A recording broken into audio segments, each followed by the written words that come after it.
أعوذ بالله من الشيطان اللعين الرجيم. بسم الله الرحمن الرحيم. الحمد لله رب العالمين والصلاة والسلام على نبي الكريم وعلى آله الطيبين الطاهرين المعصومين المنتجبين ولعنة الله على أعدائهم من الآن إلى قيام يوم الدين. آمين يا رب العالمين.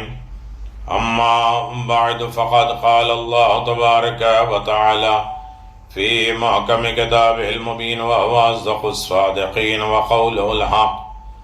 بسم الله الرحمن الرحيم. يا أيها الذين آمنوا كتب عليكم الصيام كما كتب على الذين من قبلكم لعلكم تتقون. صدق الله العلي العظيم وصدق رسوله النبي الكريم. سامعین گرامی قدر، ناظرین محترم، سائمین، قائمین، افراد، روزہ داران، عبادت گزاران، افراد قابل تحسین ہیں ایسے وقت میں، ایسی گرمی میں، ایسی بیماریوں میں، ایسی خرابیوں میں، ایسے پریشانیوں میں اللہ تبارک و تعالیٰ کے اس اہم ترین احکام پر عمل کر رہے ہیں. اللہ آپ سب کی عبادت کو قبول کرے، ہمت دے، طاقت دے، توفیق دے کہ زیادہ سے زیادہ اللہ تبارک و تعالیٰ کی اطاعت کر سکے. 30 روزے، 30 پیغامات، 30 دستور، 30 رحمتیں، 30 برکتیں، 30 قانون، 30 آداب. پیغمبر اسلام صلی اللہ علیہ وسلم نے تیسرے دن فرمایا کہ پہلے دن تم خواب غفلت سے بیدار ہو چکے، اب رضا الہی کی طرف تم قدم بڑھا رہے ہو، اللہ کی ناراضگی سے اپنے آپ کو بچا رہے ہو، تو اب جاگ کر کیا کرو؟ آیات قرآن کی تلاوت کرو، قرآن مجید کی آیات کی تلاوت کرو. اور وہ تلاوت کا فائدہ کیا ہوگا؟ تیسرے دن پیغمبر اسلام صلی اللہ علیہ وسلم فرماتے ہیں تیسرا زینہ تقوی کا، تیسرا پیغام تیسرے روزے کا. بسم اللہ الرحمن الرحیم. اللہم ارزقنی فیہ الذہن والتنبیہ باعدنی فیہ من الصفاحة والتنویہ واجعل لی نصیبا من کل خیر تنزل فیہ بجودک یا اجود الاجودین. ترجمہ: بار الہ مجھے آج کے دن ہوش، حواس، آگاہی، ہوشیاری عنایت فرما. مجھے آج کے دن بیکار، بیہودہ کاموں سے دور رکھنا، اور میرا ہر اس نیک میں حصہ قرار دے جو آج کے دن تیرے فیض و کرم سے جاری ہو، اے بے پناہ عطا کرنے والے. یعنی کتنی چیزیں اللہ تبارک و تعالیٰ سے مانگی گئی ہے. اس میں اہم نکات کیا ہیں، پیغامات کیا ہیں، دستور کیا ہیں. تیسرے دن کی دعا میں 5 ڈیمانڈ ہے، 5 مطالبے ہیں، 5 چیزیں مانگی ہیں، اللہ سے درخواست کی ہے، جنہیں 3 رخ سے ثابت کیا جائے مثبت. یعنی ایسی خصوصیات کا ذکر جن کے حاصل کرنے، جن کے کلیکٹ کرنے، جن کے لینے کے لیے ہم خدا سے درخواست کرتے ہیں، ریکویسٹ کرتے ہیں، وہ چیزیں ہمیں دے دے. اور 2 کا رخ، 3 کا پازیٹیو ہے اور 2 کا نگیٹیو. 2 نگیٹیو پہلو کیا ہے؟ یعنی ہم خدا سے درخواست کرتے ہیں، ریکویسٹ کرتے ہیں کہ ان چیزوں سے ہمیں دور رکھے. 3 چیزیں ہمیں دے دے اور 2 چیزوں سے ہمیں دور رکھے. نمبر چیز پازیٹیو کیا ہے؟ تیز ہوشیاری، بیداری، اپنے کاموں میں شرکت، پارٹنر، شریک ہونا. جیسے تو ان اللہ و ملائکتہ یصلون علی النبی یا ایھا الذین آمنوا صلوا علیہ وسلم تسلیما کہتا ہے کہ میں بھی صلوات پڑھتا ہوں اور مجھے بھی شریک کرنے کا حکم دیتا ہے. اسی طرح تیرے تمام کاموں میں شریک رہوں، مجھے اتنی عقل و ہوشیاری دے قرآن مجید کی تلاوت سے ہماری عقل کامل ہو جائے، ہوشیار ہو جائے۔ دو منفی پہلو ہیں، نگیٹو پہلو ہیں، بیکار اور بیہودہ کاموں سے دور رہیں، اور پھر مکر و فریب، جال سازی، دھوکہ دینا، کسی کو پھنسا لینا، مکر کرنا، اسے دور رکھنا۔ یعنی اللہم ارزقنی فیہ الذہن والتنویر، آج کے دن میرے کریم پروردگار اس روزے میں ہم خدا سے چاہتے ہیں، یہ روزہ تیسرے دن کا روزہ، ہم خدا سے چاہتے ہیں کہ ہمیں تیز ذہن دے دے، وہ ذہن نہیں کہ جو دوسرے کو بیوقوف بنا سکے، اتنا تیز ذہن دے دے کہ بیداری عنایت ہو، ہم ہوشیاری آ جائے ہمارے اندر۔ ہمیں جاننا اور سمجھنا چاہیے کہ ذہن کیا ہے۔ لغت میں، ڈکشنری میں ذہن، عقل کے کئی معنی ذکر ہوئے ہیں جو ایک دوسرے سے تقریباً نزدیک ہیں، قریب ہیں۔ ذہن کے معنی عقل، ہوش، فہم، فراست، اور ایک ایسی اندرونی طاقت کے معنی میں ذکر ہوا ہے جو کمالات کے حاصل کرنے کا میدان فراہم کرتا ہے۔ کمالات اسی کے ذریعے حاصل ہوتے ہیں، عقل کے ذریعے۔ خلاصہ کلام یہ ہے کہ ہم خدا سے چاہتے ہیں کہ وہ صحیح سمجھ ہمیں دے دے، صحیح فہم دے دے، سمجھنے کی طاقت دے دے، صحیح عقل، فراست، ہوشیاری دے دے۔ عقل وزیر کے ساتھ ہماری بصیرت اور آگہی کی آنکھیں میں کھول دے۔ اور اسی طرح التنویر کے معنی ہیں بیداری کے، الناس نیام فاذا معتو انتبہوا،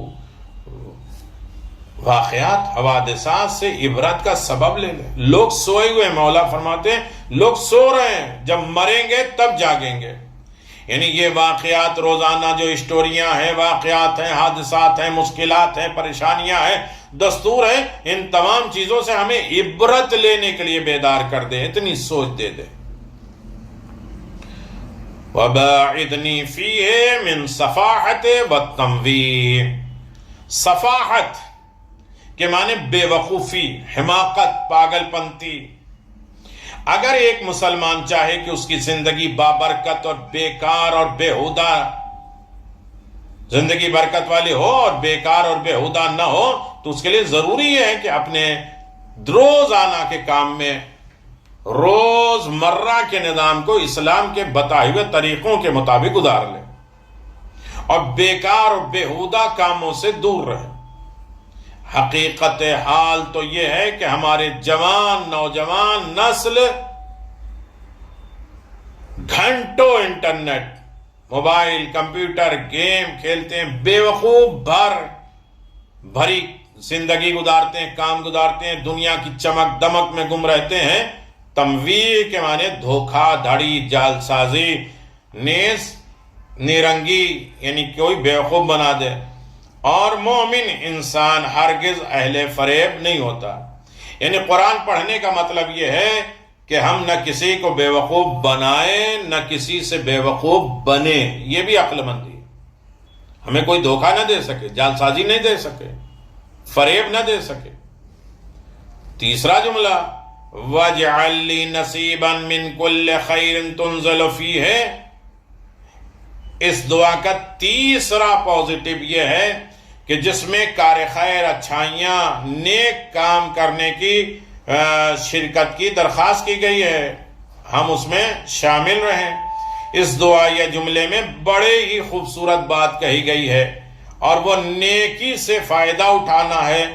اچھے اور نیکی کاموں کسی خورشید کی طرح چمکتے ہوئے سورج کی طرح رہتے ہیں۔ یہاں اس جگہ پر معاملہ یہ ہے کہ یہاں اس خورشید، اس چاند کے نور سے فائدہ اٹھانے کی درخواست کی جا رہی ہے، کہ اس لیے نیکی کے کام میں شریک ہونا بھی ایک نیکی ہے، کیونکہ کبھی انسان خود ایک اچھا کام انجام دیتا ہے اور کبھی دوسرے اچھے کام میں وہ پارٹنرشپ ہوتا ہے، شریک ہوتا ہے، راضی ہو جاتا ہے، تو وہ بھی نیک کام ہے۔ چوتھا ہے بجودک یا اجود الاجودین، آخر میں ہم خدا کو اس کے سخاوت، کرم نوازی، اس کی عطا اور اس کی بخشش کا واسطہ دیتے ہیں۔ اب اگر خلاصہ دیکھا جائے تو دعا کا پیغام ایک ہے بیداری، ہوشیاری، صفاحت اور جہالت سے دوری، بے وقوف پاگل پنتی سے دور ہو جائے، جہالت سے دور ہو۔ یعنی تیسرا روزہ ہمیں عقل مند بنانا چاہتا ہے، ہمیں بے وقوفی سے دور کرنا چاہتا ہے، اس لیے کہ ہم قرآن پڑھ رہے ہیں۔ قرآن کا مطلب ہی ہے کہ ہم پاگل دیوانہ نہ بنے، نہ بنائیں، مکر و فریب نہ کریں۔ تیسری چیز ہے نیکیوں سے فائدہ اٹھانا، ہر نیکی سے ہمیں فائدہ اٹھانا ہے۔ یہ نہیں کہ تسبیح لے کر بیٹھے، یہ تسبیح کا یہ فائدہ، یہ نماز کا یہ فائدہ۔ ہمیں یہ دیکھنا کہ ہر نیکی، کسی سے اچھائی لفظ کہی، کسی سے مسکرا کے بات کیا، آدھا کھجور بھی دیا ہے، تو اس نیکی سے فائدہ اٹھائیں کہ وہ نیکی ہمارے پاس رہے، برائی کر کے ختم نہ کریں، یا احسان جتلا نہ دیں۔ کسی کے ساتھ احسان کرے اس کے بعد اس کو بتلا دیں، یا اس کو جو ہے اس طرح ہیرس کریں، اس کو ذلیل کریں۔ نمبر 4، خدا کی عطا سے فائدہ اٹھانا، خدا نے جو کچھ بھی دیا ہے اس سے فائدہ اٹھائے۔ آج صحت ہے تو اس سے فائدہ اٹھاؤ، آج حالات ہیں تو اس سے فائدہ اٹھاؤ، آج دولت مند ہے اس سے فائدہ اٹھاؤ، آج تمہارے پاس معرفت ہے، عقل ہے تو اس سے فائدہ اٹھاؤ۔ یعنی اگر کہا جائے یہ بات کہ کسی بھی اچھے کام کو چھوڑنا نہیں، یا یہ کہا جائے کسی بھی اچھے کام کو چھوٹا نہیں سمجھنا چاہیے۔ بہت بڑے بڑے کام بھی ہوتے، اس میں ریاکاری دکھاوا ہوتا ہے۔ کبھی چھوٹا کام بھی اچھا ہو تو اسے چھوٹا نہیں سمجھے، بلکہ ویسے ہی جیسے اچھے کام، نیک کام انجام دینے پر ہم غرور نہیں کرتے، کیونکہ قصد قربت، اللہ کی قربت کے لیے، خلوص کے لیے، دونوں ہی حالت میں لازم و ضروری ہے کہ انسان کے اندر غرور، گھمنڈ، دکھاوا، ریاکاری نہ ہو، خلوص کے ساتھ اللہ کی قربت کے لیے کام ہو۔ امام صادق علیہ السلام نے فرمایا لا تسعر شيئا من الخير فإنك تراه غدا حيث يسرك، کسی بھی کار خیر کو چھوٹا نہ سمجھا کرو، نہ شمار کیا کرو، کیونکہ کل وہی تمہاری خوشحالی کا باعث بنے گا، وہی تمہاری خوشی کا سبب بنے گا۔ جسے تم چھوٹا سمجھ رہے تھے، چھوٹے چھوٹے نیکی جس میں خلوص ہے، اللہ کے لیے قربتاً اللہ کیا ہے، وہی تمہیں راضی کرے گا، خوش کرے گا۔ تو میرے عزیزوں، یہ تیسرا پیغام تھا، تیسرا قدم تھا جو بارگاہ رب العزت کی طرف ہم نے اٹھایا ہے، اور اللہ تبارک و تعالیٰ اپنے بندوں کو متوجہ بھی کر رہا ہے کہ یقیناً تم ایک کام کرتے رہو، خدا کو راضی کرتے رہو اور عقل و ہنر مانگتے رہو۔ اللہ تمہیں اتنی عقل دے کہ تم ہوشیار رہو، مکر و فریب میں نہ پھنسو، نہ کسی کو مکر و فریب دو۔ بہار قرآن، تیسرا پارہ، اس پارے میں دو حصے، دو پارٹ ہیں۔ ایک ہے بقیہ سورہ بقرہ کا حصہ، اور دوسرا ہے ابتدائی سورہ آل عمران۔ پہلا حصہ سورہ بقرہ کے جو حصے میں بچے ہیں، 3 باتیں ہیں، 2 بڑی آیتیں ہیں، 2 نبیوں کا ذکر ہے، اور صدقہ اور سود میں فرق، انٹرسٹ، بیاض جسے کہتے ہیں، صدقہ۔ 2 بڑی آیتیں، ایک آیت الکرسی ہے جو فضیلت میں سب سے بڑی آیت ہے، اس میں 17 مرتبہ اللہ تعالیٰ کا ذکر آیا، 17 ٹائم اللہ تبارک و تعالیٰ کا ذکر آیا۔ دوسری آیت مدائنہ جو مقدار میں سب سے بڑی ہے، اس میں تجارت اور قرض کا ذکر ہے۔ 2 نبیوں کا ذکر ہے، حضرت ابراہیم علیہ السلام کا نمرود سے مباحثہ کرنا اور احیاء مولا کے مشاہدے کے لیے دعا کرنا۔ دوسرے عزیر علیہ السلام، جنہیں اللہ تعالیٰ نے 100 سال تک موت دے کے پھر زندہ کیا۔ تیسرا صدقہ اور سود، بیاض۔ بظاہر صدقے سے مال کم ہوتا ہے لیکن سود سے بڑھتا ہے، مگر در حقیقت صدقے سے بڑھتا ہے اور سود سے گھٹتا ہے۔ دوسرا حصہ سورہ آل عمران کا جو ابتدائی حصہ ہے اس کے بارے میں 4 باتیں ہیں۔ سورہ بقرہ سے بالکل کنیکشن ہے، اللہ تعالیٰ کی قدرت کا 4 حصے ہیں، اور اہل کتاب کے مناظرے، مباہلے اور مقایسے، اور انبیاء و سابقین سے عہد۔ سورہ بقرہ سے مناسبت رکھنے والے مناسب یہ ہے کہ دونوں صورتوں میں قرآن مجید کی حقانیت اور اہل کتاب سے خطاب ہے کہ سورہ بقرہ میں اکثر خطاب یہودیوں سے ہے، جبکہ آل عمران میں اکثر روح سخن نصارہ سے ہے۔ اور اللہ تبارک و تعالیٰ کی قدرت کے 4 قصے ہیں۔ پہلا قصہ جنگ بدر کا ہے، 313 نے 1000 کو شکست کیسے دے دی۔ دوسرا حصہ حضرت مریم علیہ السلام کے پاس موسم کے پھل کے بارے میں بتایا گیا ہے۔ تیسرا حصہ حضرت زکریا علیہ السلام کو بڑھاپے میں اولاد عطا فرمائی۔ چوتھا حصہ حضرت عیسیٰ علیہ السلام کا بغیر باپ کے پیدا ہونا اور بچپن میں ہونے والے زندہ بولنے والے اور زندہ آسمان پہ جانے والے کا قصہ ہے۔ تیسرا ہے مناظرہ، مباہلہ، مقاہمہ۔ اہل کتاب سے مناظرہ ہو، پھر مباہلہ ہو، اور تم اپنے اہل و عیال کو لاؤ، میں اپنے اہل و عیال کو لاتا ہوں، پھر مل کر خشوع اور خضوع کے ساتھ اللہ تبارک و تعالیٰ سے دعا کریں کہ ہم میں سے جو بھی جھوٹا ہے اس پر خدا لعنت کرے، اور وہ تیار نہ ہونے پر پھر مفاہمہ ہو، یعنی ایسی بات کی دعوت دی جائے جو سب کو تسلیم ہو، اور وہ ہے کلمہ لا الہ الا اللہ۔ نمبر 4 انبیاء و سابقین سے عہد ہے، جو پچھلے انبیاء ان سے وعدہ اور وعید ہے۔ انبیاء سابقین سے عہد لیا گیا کہ جب آخری نبی آئے تو تم ان کے بارے میں مانو گے اور اس پر ایمان لاؤ گے۔ اگر تمہارے بعد آنے والے تمہاری امتوں کے پاس ایمان لائیں اور پچھلے انبیاء کی خبر دیں، تم ان نبیوں پر ایمان لانا، ان کی باتوں کو ماننا، اور نبی امرکم جو کہیں کہ باقی نبیوں کی جو شریعت ہے اس پر بھی باقی رہو، تو ہمیں باقی رہنا۔ عزیزان محترم، پہلی رمضان سے بہت سی مناسبتیں تھیں، اور امام حسن علیہ السلام کی ایک بیٹی نفیسہ پہلی رمضان کو شہید ہوئے، اور مناسبتیں بیان کی جا رہی۔ دوسرے ماہ رمضان کو امام رضا علیہ السلام کو زبردستی ولی عہد بنایا گیا، اور امام نے شرطوں کے ساتھ قبول کیا۔ جناب شیخ مفید علیہ الرحمہ تیسری رمضان کو، جنہیں 2 مرتبہ امام زمان نے اپنا بھائی کہا، لیٹر لکھا، خط لکھا، اور انہیں شیخ مفید کیوں کہا جاتا ہے؟ محمد ابن نعمان بہت عظیم ہے، اور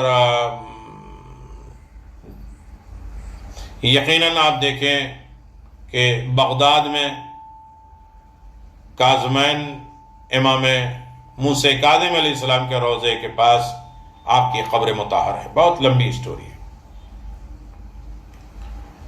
جناب ابراہیم علیہ السلام کا صحیفہ آیا 3 تاریخ کو، اس میں بھی بہت دستور تھے، بہت قانون تھے، بہت زیادہ پیغام الہی تھے۔ لہذا ان پیغامات کو اپنی زندگی میں ڈھالنا، ان پیغامات کو اپنے لیے باعث شرف قرار دینا، ہر نیکی کرنے کے بعد جس میں خوشی مسرت محسوس ہو، وہ نیکی کہے جانے کے قابل، اندر سے انسان کے اندر فیلنگ پیدا ہو جائے، خوشی پیدا ہو جائے، تو وہ نیکی ہے۔ اور برائی کرنے کے بعد اندر سے دل دکھنے لگے تو سمجھو مومن ہو۔ برائی کرنے کے بعد فخر نہ ہو، مباحات نہ ہو، برائی کرنے کے بعد انسان غرور اور گھمنڈ نہ ہو، کسی کو 2-4 گالیاں دینے کے بعد، کسی کو بیوقوف بنانے کے بعد اندر سے کیا ہم نے جو ہے وہ اسے الو بنایا ہے، بیوقوف بنایا ہے۔ نہیں، برائی کرنے کے بعد اندر سے برائیوں کا احساس ہو، ندامت ہو، شرمندگی ہو، اور انسان یہ محسوس کرے کہ میں نے غلط کیا ہے، اور پھر اس کے بعد توبہ اور استغفار کی طرف توجہ کرے۔ لیکن جب اچھائی کر لے تو اندر سے فیل ہو کہ کم از کم اللہ نے ہمیں توفیق دی ہے کہ ہمیں نیکی کرنی، اس پر فخر نہ کرے، دکھاوا نہ کرے، دوسروں کو بتلائے نہیں، جتلائے نہیں اور اس پر شکر ادا کرتے رہے کہ اللہ نے ہمیں توفیق دی ہے نیکی کرنے کی۔ السلام علیکم ورحمۃ اللہ وبرکاتہ۔ یہ تیسرا پیغام تھا، تیسرا دستور تھا، تیسرے قانون تھے۔ انشاءاللہ چوتھی گفتگو کے ساتھ آپ حضرات کی خدمت میں پھر حاضر ہونے کا شرف ملے گا۔